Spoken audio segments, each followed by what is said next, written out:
We're breaking down early round defensive tackle options for the Buffalo Bills in the 2025 NFL Draft today on Locked On Bills.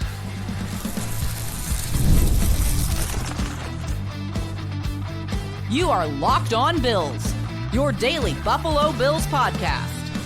Part of the Locked On Podcast Network, your team every day. What's up, Bills Mafia? It's Joe Marino, author of the Herd Mentality Substack, co-host of the Locked On NFL Scouting Podcast, co-host of the NFL First Read Podcast, and I'm your host of Locked On Bills. Want to thank you for making Locked On Bills your first listen every day, and a big welcome and shout out to our everydayers. You know who you are. Those of you who never miss a single episode, I appreciate y'all being here very, very much. I'd also like to invite you to subscribe or follow for free on YouTube or wherever you listen to podcasts. We're part of the Locked On Podcast Network, your team every day.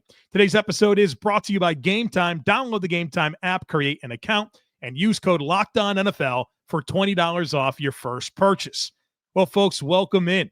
It is time to continue building the Buffalo Bills 2025 NFL Draft Board, and we are going to begin our defensive tackle discussions on today's episode. We did 2 episodes already covering cornerbacks. We talked about 14 different players, and today we start defensive tackles. Have 6 of them today. We'll have more tomorrow and maybe even a third show on defensive tackles. A lot of names to get to. And so these will be 6 early round targets for the Bills, but not necessarily my 6 highest graded defensive tackles. I intentionally left some of the big names for our future discussions. We're going to cover some big ones today. Kenneth Grant out of Michigan, Alfred Collins from Texas, Darius Alexander from Toledo, Joshua Farmer from Florida State, Norman-Lott out of Tennessee, and Shamar Turner out of Texas A&M. Now, obviously, defensive tackle is a big need for the Bills. We've talked about 3 primary needs: cornerback, defensive tackle, defensive end. And then there's some secondary needs like receiver or linebacker or tight end, and we'll get to all of it. But I wanted to focus our first discussions on the draft on these big positions of need. And for the Bills, you're looking at a defensive tackle room that has 2 big expiring contracts in Daquan Jones and Larry Ogunjobi. Both of those players are north of 30 years old and probably not going to be on the team in 2026. And your only defensive tackles under contract beyond this season are Ed Oliver and Dwayne Carter. And so you need to get some players in the mix here that are cost controlled but provide impact. And that's why the Bills should be thinking about an early round investment for a defensive tackle. In particular, I think they need a nose tackle, somebody that can pair with Daquan Jones this year and succeed Daquan Jones beyond this season. And obviously, I thought Daquan took a bit of a step back last season, and he continues to age. And so, this is probably his last season. So getting ahead of, that replacement with an early investment this year that gives you that long-term answer, but also a short-term rotational piece, I think is something the Bills absolutely should be thinking about. And so some of these names will obviously be quite enticing to do that, in addition to, even some other guys that can play more of a 3 technique role. So a lot of different players to cover. Let's start doing it. We'll get to one of my favorite prospects in the entire class at any position, and that's Kenneth Grant out of Michigan. 6'4", 331 pounds, 33.5-inch arms, 10.125-inch hands, RAS score of a 7.28. This guy is big and athletic. On the radar gun, they do the miles per hour. He hit 18.75 miles per hour on the radar gun at 331 pounds.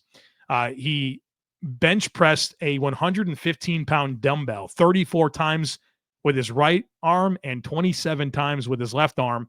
Vertical jump of 29 inches. And maybe the most impressive thing that he has done is a Turkish get-up with a 150-pound dumbbell. If you don't know what a Turkish get-up is, Google that or YouTube that and see what that is. That's a very difficult thing to do with no weight in your hand, much less a 150-pound dumbbell. So this guy, very much freaky dude in terms of the size and how well he moves at that size.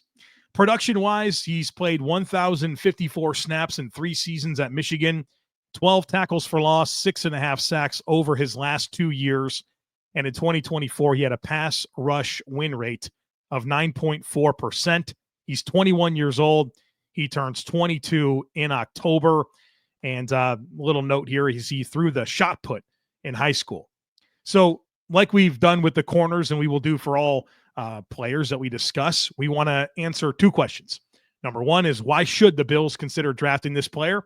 And then what concerns are there about forecasting this player to the Buffalo Bills? And so why should the Bills consider drafting Kenneth Grant? So many reasons, but I love how firm he is at the point of attack. This guy is stout. He's got a really, really firm anchor.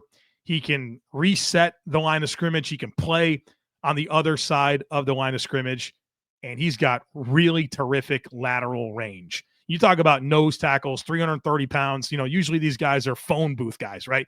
Short areas, they can kind of handle their business. Grant has got range. This guy can work laterally. You talk about defending wide zone. This guy can get multiple gaps to either side and make an impact and really pursue the football. He's got tremendous lateral range.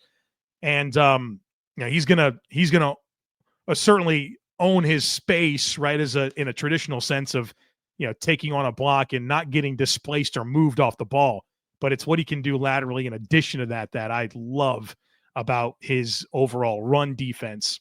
And in terms of pass rush, I think he's got a lot of unrealized pass rush potential. I love the club swim combo that he has. He's got a very good bull rush, and he's a guy that can get to the edges of blockers. He's not a player that always has to play through you. You talk about these huge nose tackles, and they don't really have any other path to beat a block other than just go right through the block.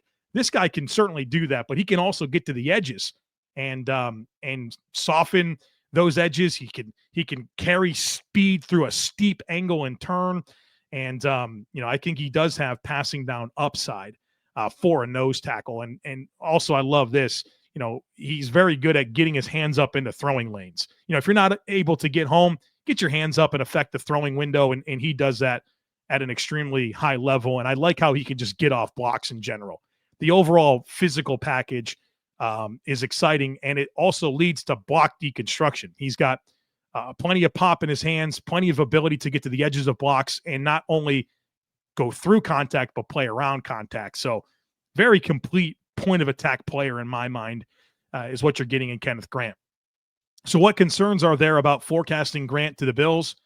Well, I do think he has pass rush ability, but he's not going to be a preferred option for your long and late downs. Your third and longs, you're probably going to want to have some sub-package players that come in and take him off the ball, but it's not like he's not going to be able to make an impact. If they pass the ball on a first or a second down, that he's on the field. He's certainly got pass rush upside that you can't really say for a lot of nose tackles and even some nose tackles that we'll talk about today. I will say that Kenneth Grant can get a little tall with his pads, so he's got to be a little more committed to playing with better leverage. And then you got to be mindful of the weight here. He's 331 at the combine, but he's weighed as much as 360 pounds. There is no reason for any player in the NFL to weigh 360 pounds. So let's make sure that the weight is under control so that he can maximize the movement skills that he has. I mean, this guy's a true dancing bear with a lot of power. I'm a big fan of Kenneth Grant. And I'll be honest with you, I don't really understand how he could be available for the Bills at pick 30. But for as often as I say that, Daniel Jeremiah and Mel Kiper, those are the 2 biggest names in draft media. And their mock drafts that they just put out, they both had him as the Bills pick at number 30 overall. Again, I don't see, there's too many landmines along the way that I just feel like teams should be drafting him. So I have a hard time, saying this. And then, of course, just on Monday of this week, Bucky Brooks puts out a mock draft, and that's the Bills pick at number 30. So I don't know if it's too good to be true or what. I don't see how he gets there. I think there's too many needs along the way at defensive tackle. And I think very highly of Kenneth Grant. He's going to be a top 10 player on my personal draft board. So it's hard for me to really believe it, but maybe I need to. If he's on the board at 30, this is like a sprint to the podium type selection for me. I don't see how it happens, but if it does, boy, what an addition. Exactly the type of player that the Bills need. And you want to talk about maximizing your overall defense. You get a guy like this, he's going to unlock more for Ed Oliver. He's going to unlock a ton for your second level where you have some smaller players in Terrell Bernard and Matt Milano and Taron Johnson. He's going to matter for all of that. And in addition, he's not just a big dude that just takes up space in the middle. This guy can move as well. So I think he's very similar to like a Dalvin Tomlinson as a floor type comp. The ceiling is certainly one of those real special nose tackles like a DJ Reader, like a Dexter Lawrence type guy. So boy, the Bills come away with this guy, I will be over the moon. All right, there's other good players to talk about as well. We'll get to some of those here on the other side of it. Folks, please be sure to stick with me. Imagine watching your favorite team live, feeling the energy of the crowd, and witnessing unforgettable moments. There's nothing like experiencing a big game in person, and getting tickets should not be stressful. That's where Game Time comes in, making it easier than ever to grab last-minute seats at unbeatable prices. Game Time Picks is the easiest way to find and buy tickets to live events. The curation makes it easier to find better value for tickets to sports, concerts, comedy, and theater events. You get peace of mind with seat views before you buy, no surprise fees, and the lowest price guarantee. You can book with total confidence. So take the guesswork out of buying tickets with Game Time. Download the Game Time app, create an account, and use code LOCKEDON for $20 off your first purchase. That's LOCKEDON NFL for $20 off. Download Game Time today. Last minute tickets, lowest price guaranteed. All right, let's talk about some more prospects. Hopefully I can have the same enthusiasm about them as I do Kenneth Grant, because I really, really, really like Kenneth Grant. But there's some other good players, and we'll talk about one right now. That's Alfred Collins out of Texas. Big dude, 6'6", 332 pounds, 34 5/8 on the arm length, 10-inch hands. I think from a body type, he looks just like Marcus Stroud. You might see 332 pounds and you can think just a big sloppy dude. Nah, this 6'6", 332, big dude. That's not, just a space eater. He's got a lot of good proportion to his frame, very similar to how Marcus Stroud was built. We don't have a RAS score on him. Production notes here: 1,855 snaps, 18 tackles for loss, 7 sacks for his career. Pass rush win rate in 2024 of 6.9%. He's 23 years old. He turns 24 in October. In high school, he played football, basketball, and participated in track, was a 5-star recruit, and his mom was a star basketball player at Texas in the 90s. So why should the Bills consider drafting Alfred Collins? Length and strength. This is a big dude, 332 pounds, 6'6", with nearly 35-inch arms. Length and strength. This is a guy that controls his space. You talk about that ability to play with extension, lock, peek, shed. He's got that in waves. He's going to be able to really reset and control. He's got heavy hands with his length, and there's a lot of firmness. He's very, very strong throughout his core. You can just tell there's a lot of power, functional strength that exists here to complement the mass that he brings to the table. He plays with unbelievable pursuit effort. I love watching him play because the motor is unrelenting. You love to see 330-pound dudes just flying around. That's what you get out of Alfred Collins. And there's a lot of versatility with him. He's played up and down the line of scrimmage. I think he's an A-gap defender, a nose tackle for sure. But, if you wanted to situationally play him out towards, a 4-tech, kind of that inside shoulder of the offensive tackle, he can kind of live in that space as well. And so, he's not just a guy that's going to live over the center and eat space. He can play up and down the line a little bit. And so a guy that really came into his own in 2024 that's going to own his space as a run defender and control the line of scrimmage. You're going to be a more stout defense because you have Alfred Collins. What concerns are there about Collins, forecasting him to the Bills? I would say he's got very pedestrian first step quickness. You talk about being able to get off the ball and either get into a gap or get into contact. He's a little tardy there. And just that first step burst it's missing, right? He's not a guy that's going to be able to really just get into those gaps, get into contact. He's a little tardy off the ball.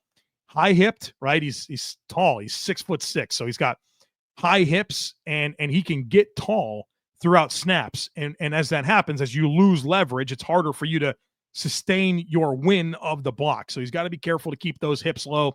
And then he's just not quite as twitchy or explosive. I think his pass rush ceiling is much more modest than like a Kenneth Grant. So I think that's why, for me, he'll be around lower of a grade. But if you get Alfred Collins in the second round, I think you're real happy about the caliber of prospect that he is and the role that he can fill. I just think you're definitely not going to get quite as much pass rush upside as you will with a Kenneth Grant or a guy we're going to talk about tomorrow, Derek Harmon out of Oregon. So I think you get a similar run defense ability, but the pass rush upside's kind of lesser, and that's going to hurt the valuation of a player like Alfred Collins. Let's get to another player I really like, Darius Alexander out of Toledo. 6'4", 305 pounds, 34-inch arms, 10-inch hands. So this guy's a little smaller, right? He's 30 pounds less than the first two guys that we talked about. RAS score of a 914 out of 10. He's a big-time athlete. You could watch him play and see that there's a lot of movement skills and explosiveness to go with his game. 2,068 snaps for his career, 23 tackles for loss and 9 sacks. Pass rush win rate in 2024 of 12.9%. A little bit of an older prospect. He's 24. He turns 25 in August. So you think about that. I mean, you're 25. That means by the end of your rookie deal, you're going to be 29, right? And that's just where we are with some of these college players, because you had the COVID year that everyone got an extra year of eligibility. And then there's like the transfer stuff that, is putting guys into different situations, and you got red shirts to begin with. So you got guys that have been in college 5-6 years. And that's the case with a guy like Darius Alexander. But I will say it helps him, just like I talked about with Darian Porter.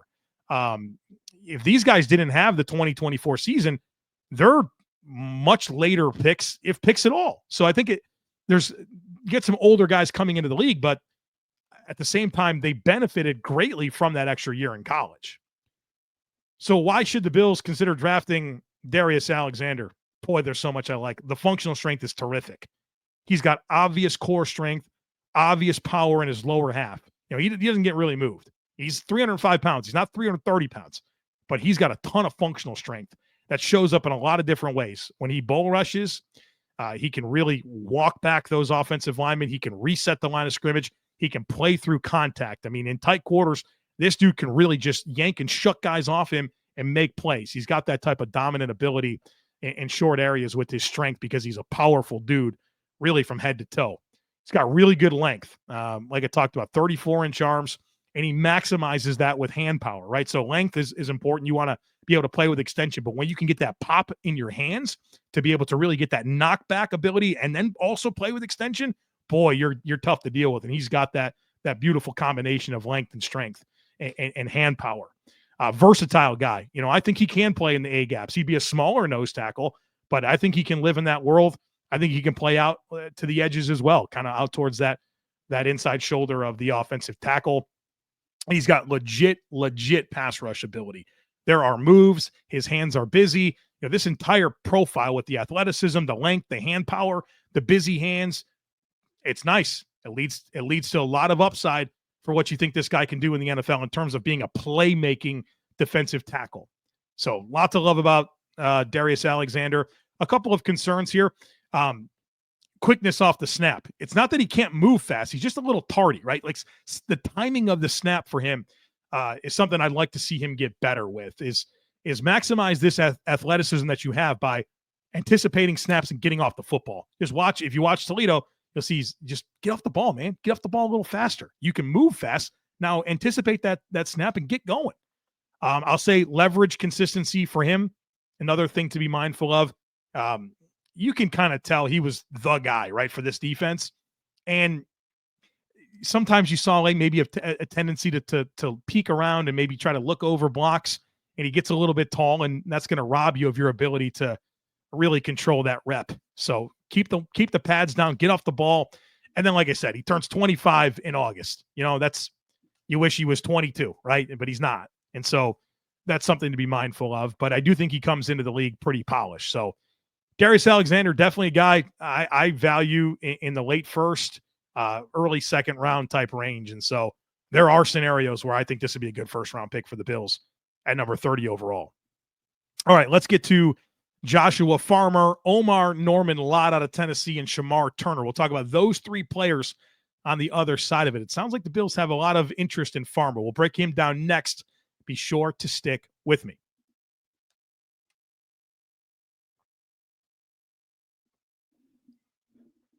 All right, folks, we're talking about war daddies today. Trench players. I love it. All right, let's get into Joshua Farmer out of Florida State. 6'3", 305 pounds, 35-inch arms. Folks, that's good length. 10.25-inch hands. RAS score of a 7.84. 1,300 snaps, 1,300 snaps in college, 21 tackles for loss, 11 sacks. Pass rush win rate in 2024 of 9.4%. Couldn't find his age. Played 4 seasons in college. I think he's probably around 22 years old, but I couldn't find his exact age. So why should the Bills consider drafting Joshua Farmer? Well, I'll tell you what, he's got great body composition. You know, he looks the part. He's proportionately thick throughout his frame. And I'd actually compare him frame-wise to Larry Ogunjobi. And I know that that's a player that the Bills just signed, but I remember interviewing Larry Ogunjobi when he was at the Senior Bowl, and you look at the body type and you can just see that there's a proportionate thickness to the frame. And maybe that sounds goofy for me to talk about, but I'm telling you, body composition, body type matters a ton. And Joshua Farmer has the type of overall body composition that looks like an NFL defensive tackle. He's got length, he's got powerful hands, and he is firm. And so I think he does a very good job of maximizing those physical traits to control blockers and position himself to leverage gaps and leverage the ball. You know, there's times where he could be on the outside shoulder of a guard and the ball's going in the inside shoulder of the guard, and his ability to play with extension and then use his overall power to like yank and shuck and move that guy out of the way to get to the other side of the gap is pretty apparent. I think he's got a very nice foundation to his overall game of length and strength and how he's able to use that to control some reps. Plays with a hot motor, right? Very, very high effort player. So length, strength, motor, right? I think that's kind of the calling card for Joshua Farmer. What concerns are there about forecasting him to the Bills? I think he lacks twitch and fluidity. And I think that kind of minimizes some of his overall playmaking upside. You know, I think it takes away from the rush profile, pass rush profile. And then, of course, it takes away from his ability to really penetrate, get on the other side of the line of scrimmage, work laterally. I think there's just some dynamic burst and fluidity overall that's kind of missing. And so to me, I think of Joshua Farmer more as a muddy things up type player than a guy that's truly going to make plays. So I think that limits the ceiling a little bit, but I think he'll be a very functional player that will be a good player. But I think you're always going to think of him more as a guy that muddies it up than a guy that's going to truly make plays. So for him, I'm going to value him kind of in that late second, early third round range, I think is the appropriate area. All right, these next two guys that I want to talk about are very much pass rushers, interior pass rushers. Let's talk Omar Norman-Lott out of Tennessee. Very, very unique profile here. 6'2", 291 pounds, 33 3/4 on the arm length, 10 3/4-inch hands. Those big hands. We don't have his relative athleticism score, but he had a 31.5-inch vertical jump and a 9.5 broad jump. Those are good numbers. Production-wise, 976 snaps, and that's across 5 seasons. So the most snaps that he played in any one season is 301. So that's something to be mindful of. 17 tackles for loss, 13.5 sacks. Check this out, a pass rush win rate in 2024 of 18.9%. That's very, very, very high for a defensive tackle. He's 23 years old. He just turned 23 actually in March. He played his first 3 seasons at Arizona State, his last 2 at Tennessee. So why should the Bills be thinking about Omar Norman-Lott?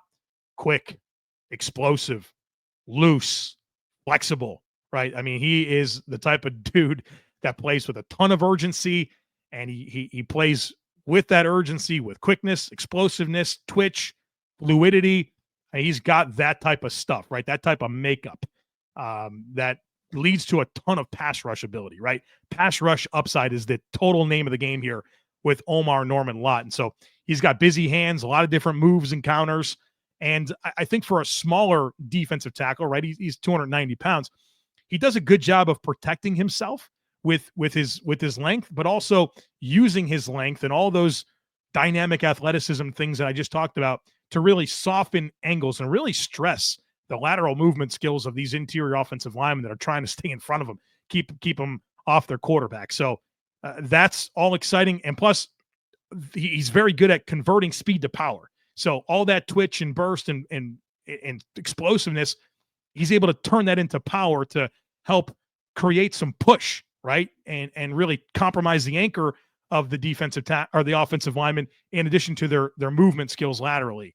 So it's a highly urgent player that I don't want to call him a bull in a china shop, because I think there's some nuance and technique to the way that he plays, but kind of a wild player with just how urgent he is to go with the athleticism that he brings to the table. So what concerns are there about forecasting Omar Norman-Lott to the Bills? Well, can he play every down? Yeah, he's 290 pounds, and you have two different college teams across 5 seasons that definitely wanted to protect him from rundowns, right? They did not want him on the field on rundowns. That's why he's only played, however many snaps, never more than 301 snaps in any season. Most of the seasons were in the mid 200s for snaps. It's not a lot of snap. It's not a lot of snap share. And so I think that's something to be mindful of. I don't think he's suddenly going to be a preferred option in the NFL on rundowns. So that's something to be mindful of. And then there is maybe some self-discipline things on the field. Yeah, he's suspended for he was ejected from a game and suspended for throwing a punch. And he averaged 1 penalty every 38 snaps in 2 seasons at Tennessee. That's a lot. That's a lot of penalties. So maybe I was a little bit right when I said bull in a china shop, but it's not necessarily how he plays in the technique. It's, well, hey, nothing extra, dude. You don't need the late hits. Reel it in an intelligent way so you don't hurt the team. So an interesting profile. I do think that he's probably more of a sub-package player, but the thing that he does is very valuable, right? He can rush the passer from the inside. And so I think of him as kind of maybe a late 2, but probably more preferably like a 3rd round type player. All right, let's get to Shamar Turner out of Texas A&M, 6'3", 290, 33 and 5/8 on the arm length, 10 1/4 inch hands. Don't have the RAS score for him. You have to do enough athletic tests, and some of these guys haven't done it yet, so I don't have the relative athleticism score. 1,643 snaps, 24 tackles for loss, 10 sacks for his career. Pass rush win rate in 2024 was not very good, 6.2, but very good in 2023, 13.3%. And I think that speaks to the shift in coaching. Mike Elko came over to Texas A&M, and there's a lot of commentary because they have a bunch of defensive linemen this year between Shamar Stewart, Shamar Turner, Nick Scorton, and a lot of these guys were either transferred in, like Scorton transferred in from Purdue, or these guys had better years the previous season, where the way that they ask these defensive linemen to play, it's not as much of an attack-oriented style, and it takes away from some of their playmaking. So I'm not surprised that the pass rush win rate really, went cut in half, but it was really good in 2023. He's 22 years old. He turns 23 in January. Why should the Bills be considering Shamar Turner? Hot motor, aggressive player, quickness, good power in his hands to complement the length. He's got nearly 34-inch arms, and his hands stay going. Versatile player that might actually be best on the edge, to be honest with you. But you'll see him play some snaps in the A-gaps as a nose tackle. So he's played up and down the line of scrimmage, which is pretty much true for all the Texas A&M defensive linemen. And there's a really nice blend of athleticism, urgency, quickness, length, busy hands. Like that checks out. That's stuff you want to be saying about defensive linemen, especially ones that profile as impact pass rushers on the inside. That doesn't mean there's not concerns. I think he's been an inconsistent player. Best football came in 2023, where he played mostly on the edge. And he is kind of a tweener player. And for the Bills, I would think of him more as like that Daquan Smoot role, where you would play him on the edges, on early downs as like a 5-tech, and then utilize him as an interior rusher on some of the long and late downs to kind of get the most out of him. But that does kind of bring a concern that this is more of a depth rotational player than a guy that you're really going to want to start and be the highest percentage of snap player at their particular position. So you could see how he can be a valuable piece of your rotation, but I do kind of question if he's a complete enough player to live full-time on the edge or on the inside, but I think you have to be able to move him around to really get the most out of what he offers. I will also say this keeps coming up on all these guys I keep talking about. He's guilty of those pads coming up. I want these guys to play with better leverage. And when you're 290 pounds, you can't be guilty of peeking over the top of pads and allowing your hips to come up, and then you lose leverage at the point of attack, and now you're not going to be able to win reps. So, interestingly, similar to Norman-Lott, where I think Norman-Lott gives you a much better overall pass rush profile, but I think you get some more versatility out of Shamar Turner to kind of play as a base end and maybe give you some value there on rundowns, where I don't know if Norman-Lott gives you that. So some fun players to kind of contrast. For Shamar Turner, I think of him as more of like a 3-4 in terms of third round, maybe even an early day 3 type grade for him. So there you have it, folks. There's 6 defensive tackles for you to be thinking about. We'll have plenty more to get to, some big names that we're going to cover tomorrow, like Derek Harmon, Walter Nolan out of Ole Miss. We'll talk Tyleik Williams as well. Some big names that we're going to get to tomorrow. So we'll continue talking defensive tackles as we continue to build this Buffalo Bills 2025 draft board. Hope you enjoyed, folks. As always, I kindly ask that you share, subscribe, rate, and review. Have a great rest of your day. Go Bills. And I look forward to catching up with you again real soon.